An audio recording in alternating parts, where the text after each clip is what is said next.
चीन के शिमाल मशरक़ी सूबा लियाओनिंग के शहर दानदोंग को अवामी जमहूरिया कोरिया DPRK के दारुल हुकूमत प्यांगयांग से मिलाने वाली बैनुल-अक़वामी मुसाफिर ट्रेन सर्विस जुमेरात के रोज़ शुरू हो गई। 5 मुसाफिर बोगियों पर मुश्तमिल ये ट्रेन सरहदी शहर दानदोंग से बीजिंग के मयारी वक्त के मुताबिक सुबह 10 बजे रवाना हुई और शेड्यूल के मुताबिक इसने शाम 6:07 पर प्यांगयांग पहुंचना था।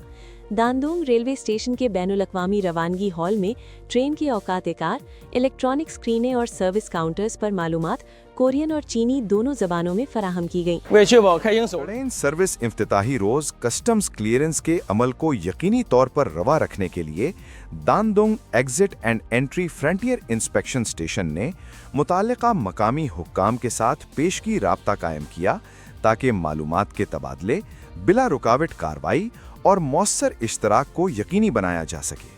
ये मुसाफिर सर्विस दोनों सिमतों में रोजाना चलाई जाएगी।